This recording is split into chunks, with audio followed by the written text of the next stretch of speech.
La perte de poids peut fonctionner dans deux directions uniquement. La première, je compte mes calories quotidiennement.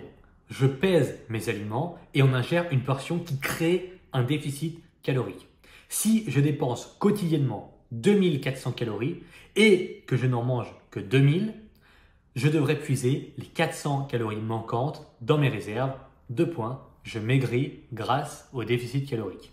La seconde direction, je mange comme d'habitude, mais je divise mes portions de féculents par 2 et désormais je ne grignote plus du tout entre les repas. Bizarrement, je maigris. Pourquoi ? Parce qu'en mangeant 40 grammes de riz au lieu de 80 et en sautant le croissant à 10 heures, eh bien, j'ai créé un déficit calorique. Je ne l'ai pas conscientisé, je n'ai pas eu besoin de peser ou de compter quoi que ce soit, puisqu'en dehors des féculents et des grignotages, rien n'a changé. Simplement, je viens de créer un déficit d'entrée calorique par rapport aux sorties. En mangeant 2 fois moins de féculents et en arrêtant de grignoter, je consomme moins de calories que ce que j'en dépense, je suis en déficit calorique, je perds du poids. Et cette seconde approche s'applique à n'importe quelle méthode qui vous fera maigrir. Si vous maigrissez avec le jeûne intermittent, vous ne maigrissez pas grâce au jeûne intermittent, vous maigrissez parce qu'un déficit calorique créé par l'absence de nourriture pendant une fenêtre de temps donné vous fait maigrir.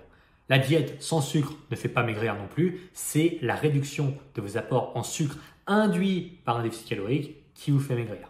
Que vous comptiez vos calories ou pas, c'est toujours et de façon irrémédiable le déficit calorique, conscient ou pas, qui vous fera maigrir. Rien d'autre.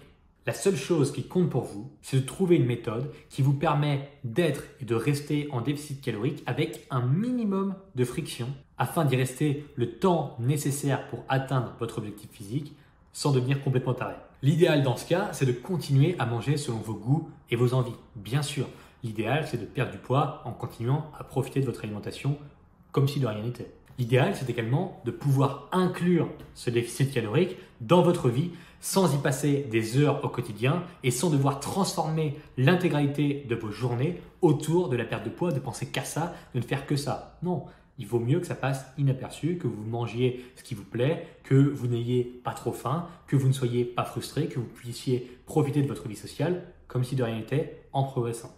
Et pour cela, si vous ne savez pas exactement comment le faire en pratique, si vous êtes un peu paumé, eh bien je vous recommande chaudement d'utiliser les fiches repas rééquilibrage alimentaire puisqu'elles ont été créées spécifiquement à cet effet. Pour maigrir, sans vous prendre la tête, sans devoir compter les calories, sans vous frustrer, sans vous priver d'aller manger à droite à gauche, en continuant à manger ce qui vous fait plaisir au quotidien, en choisissant vos repas selon vos goûts et vos envies, et puis surtout en ayant des indications précises à suivre, mais qui sont tout à fait adaptables et modulables en fonction de votre vie.